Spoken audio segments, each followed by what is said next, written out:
Okay, so here is a question where you have a wood block pressed against a wood wall by a 12 Newton force, and this block is initially at rest. Question is, if the block is initially at rest, will it move upward, move downward, or stay at rest? What's going to happen if you exert a 12 Newton force at a 30-degree angle on this wood block? Okay. So there are two options. Either it'll stay put or it's going to be sliding down. In other words, this force is, if you did not apply this force, of course, this object would just fall down, will slide down.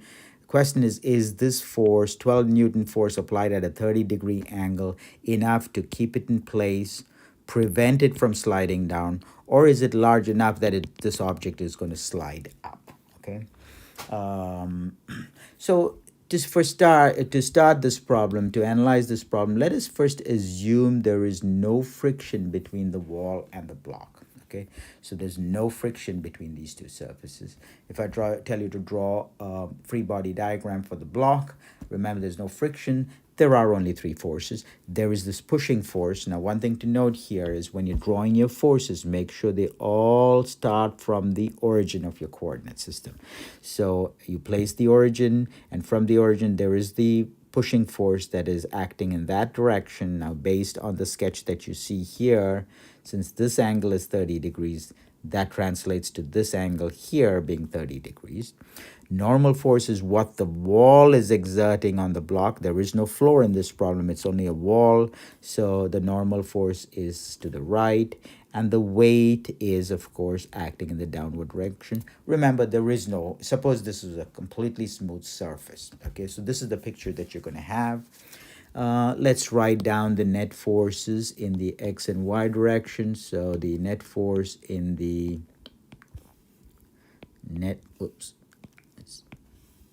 net force in the x direction is, I'm just looking at this, the x direction, just without building the table. I'm just going to draw this, figure out the x components of these forces. There's plus n. If you want to do the table, that's fine, but at some point you want to be able to do kind of just look at a sketch and be able to figure out what the x and y components of these forces are. And then you have minus f cosine theta, call that angle theta. So you've got a force which is a 12 Newton force acting at an angle of 30 degrees. And you're also told the mass of the block, it's a 1 kilogram block. Net force in the y direction is, well, there's definitely the weight acting in the negative y direction, but this force also has an y component, which is along the positive y-axis. In fact, it is plus f sine theta minus mg. And let's go ahead and just focus on,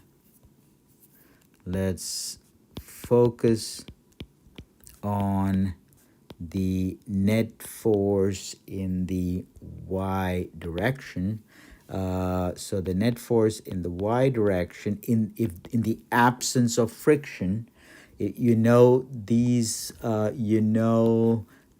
F is given, theta is given, m is given, so you can figure out the net force. And if you do it, you are going to get a net force of negative 3.8 in the y direction, to be negative 3.8 newtons. Okay, so the question then is, with no friction, the conclusion then is, with no friction, the block would, the negative sign tells you, would slide down. So if there was no friction, the object would have been, the 12 newtons is not enough to push it, keep it in place or move it up. In fact, the object would be sliding down, would slide down. So to prevent object from sliding down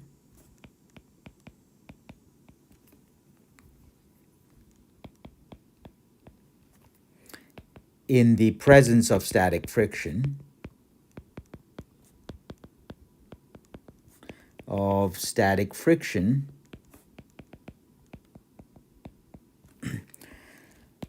F sub s, the force of static friction must be at least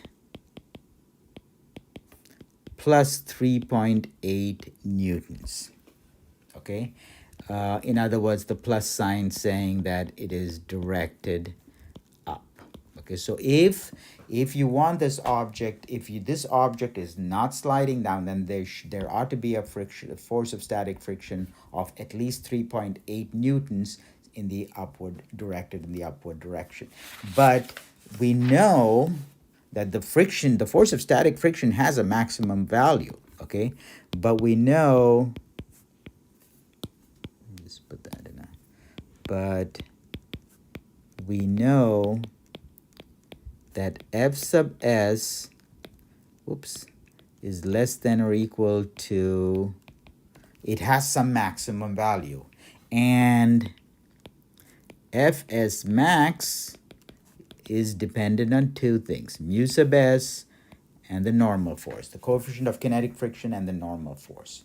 Now from here, from this equation right here, from the first of these equations, we know that the normal force is in fact F cosine theta. And if you work this out, this comes out to be about 10.4 newtons. And so also, and this is not directly given in the problem, but you're told it is a wood block on a wood wall. Also, mu sub s is in fact 0.5 for wood on wood. And where am I getting this? This is from the table, the coefficient of static friction table in the text. So we know this is true for wood. The coefficient of static friction between two wood surfaces is 0.5. So using these two facts, we know Fs max has a value, which is mu sub s times the normal force, has a value of about 5.2 newtons. Okay, so since the force of static friction required to prevent the block from sliding down is 3.8 newtons is less than Fs max, what's going to happen here is the block will not slide down the incline.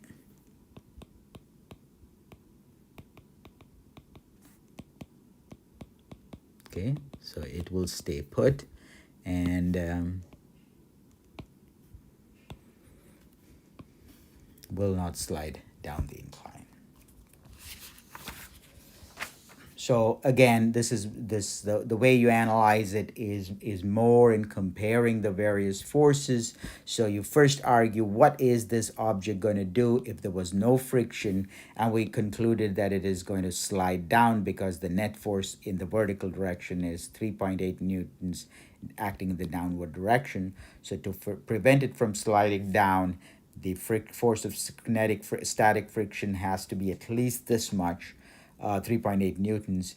And we also know that the force of static friction has a maximum value, and then we just figured out what the maximum value of the force of static friction is. Well, suppose the maximum value ended up being less than 3.8, then we know that this object would be sliding down. Okay, that's how we would have argued it. But in this case, since the force of static friction is greater than what you need, well, the object, there's enough friction to keep it from sliding down. Let's put it that way. Here is another problem, you got three blocks with masses a 1 kilogram, 2 kilogram, and a 3 kilogram block, um, lined up in a row on a frictionless table. It's on a frictionless table. All three are pushed forward by a 12 Newton force applied to the 1 kilogram block. So you're pushing the 1 kilogram, so they are in contact with each other, and you're pushing on the 1 kilogram block with a force of 12 newtons. Question that's being asked is how much force does the 2 kilogram block, that is this block, exert on the 3 kilogram and the 1 kilogram block. So let's look at the first part. So how much force does the 2 kilogram block exert on the 3 kilogram block?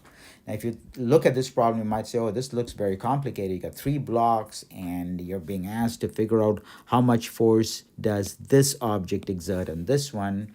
Well, how do you approach a problem like this? The first step is, remember, these three are moving together.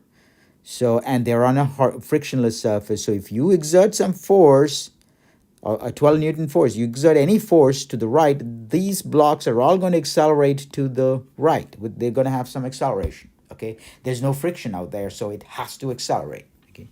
So the first thing to do here is, first, let's determine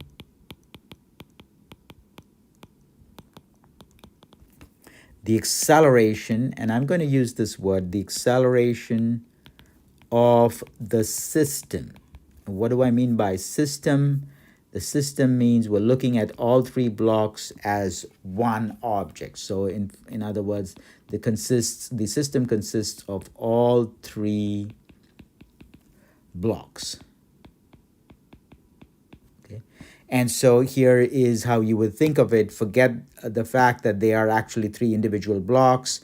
You're just thinking about them in this particular manner. Here we go. You got the first one, you got the second one, you got the third one. It's just one big object with a mass of 6 kilograms, the sum of the masses of each one. Okay, you're exerting a horizontal force of 12 newtons on an object which has a mass of 6 kilograms. And if I ask you what's the acceleration, well, the acceleration is going to be, of course, just the force in the horizontal direction over the total mass, m1 plus m2 plus m3, and that gives us an acceleration of 2 meters per second square. Okay.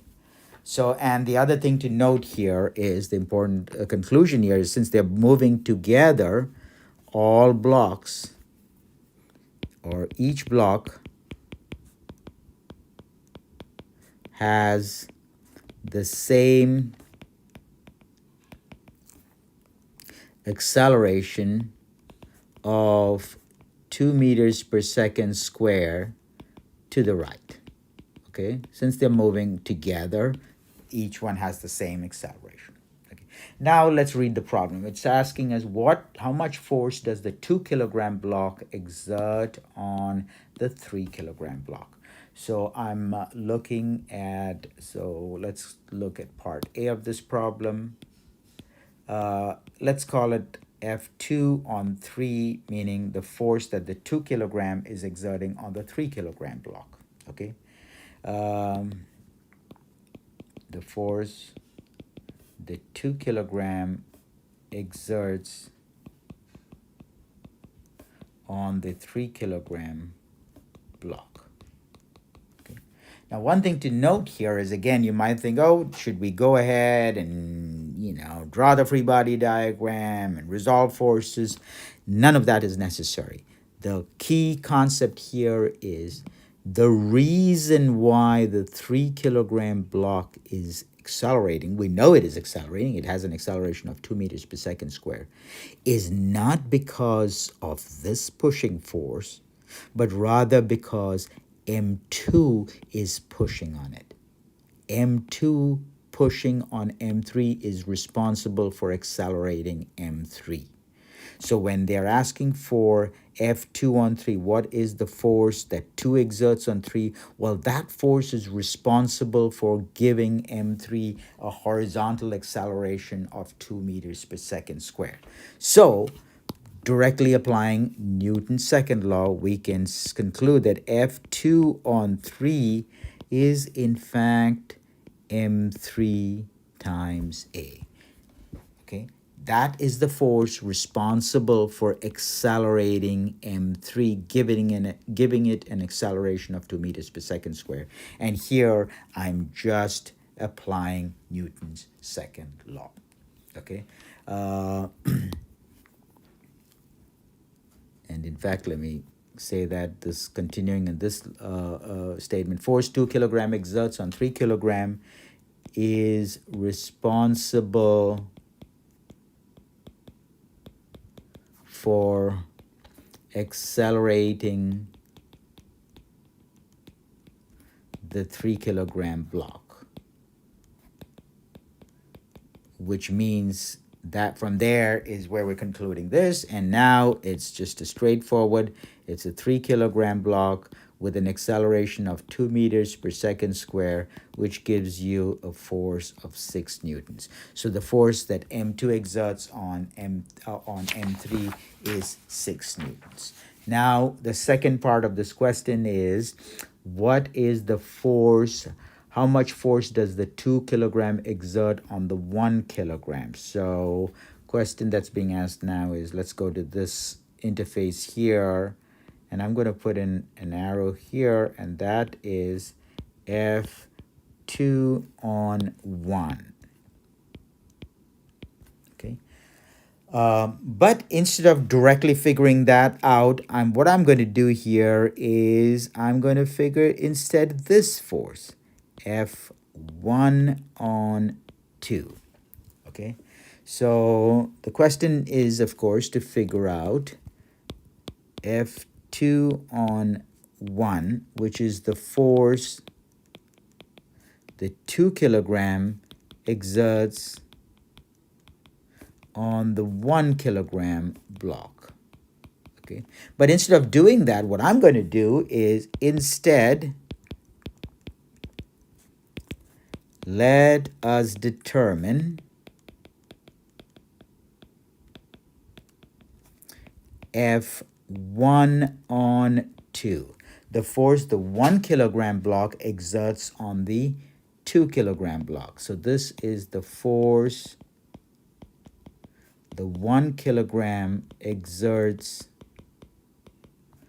on the 2 kilogram block. Okay.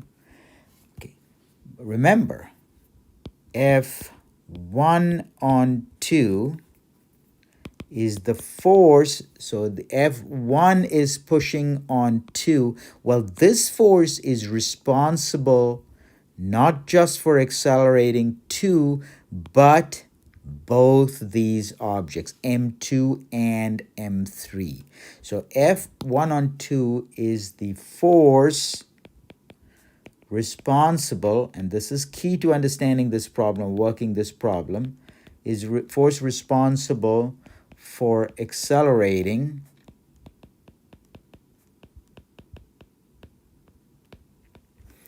both M2 and M3. Okay, key to understanding this problem. So this arrow that I have drawn here, let me emphasize that this arrow, 1 on 2, is responsible for accelerating both 2 and 3 in the horizontal direction. So the picture that you want here is something of this sort. You've got 2 and 3, thinking of them as one object, and then you have this arrow here, which is in fact F1 on 2, and this is M2 plus M3. So F1 on 2 is responsible for accelerating both those, everything to the right. That's the way you want to think about it. So the magnitude of F1 on 2 is nothing but, again, using Newton's second law, M2 plus M3 times A, which is 5 times 10. So that's a 10 Newton force. Okay. Okay. Well, but that's not what this problem is asking. What they want to know is what's the force that the 2 kilogram exerts on the 1 kilogram. But guess what? We've just figured out the force that the 1 kilogram exerts on the 2 kilogram. Now, using Newton's third law, so using Newton's third law, we can conclude that F1 or where F2 on 1 is the same, has the same magnitude as F1 on 2. Okay, these are the two objects we're talking about. We figured out the force 1 exerts on 2. And guess what? 2 exerts the same amount of force on 1. And so it's also going to be 10 newtons. And that's the way we figure that out. But again, notice the way we work this problem out, even though it looks complicated because you've got multiple objects, it's kind of straightforward. It is realizing here that the force that when you have a bunch of objects moving together, okay, together, what we're saying here is the reason when you're looking at the acceleration of any one object, let's put it this way. The original force that you have, this is responsible for moving all the blocks, giving all the blocks the acceleration or accelerating the 3 blocks to the right. The force that 1 exerts on 2 is responsible for accelerating 2 and 3. And the force that 2 exerts on 3 is responsible for accelerating 3. Okay, and of course, in this particular problem, we also had to use Newton's third law to figure out the reaction force as well. Now, a variation to this problem is not that the 3 objects are in contact, but you've got 3 objects held together by strings, as you can see here. These are ropes holding the blocks together, connecting the blocks, and you're exerting 12 Newton force on the 3 kilogram block. Here again, of course, the numbers are the same, so the system is going to have an acceleration of 2 meters per second square. And now if I ask you, well, what's the tension T2? In this tension in this rope right here, well, T2 is responsible for accelerating M1 and M2, so you can figure out what that force is. And T1 is responsible for accelerating just M1. Okay, so similar problem or a similar approach as the previous problem. So let me just leave it as a similar approach, and I would suggest that you, of course, work this one out and understand how this works.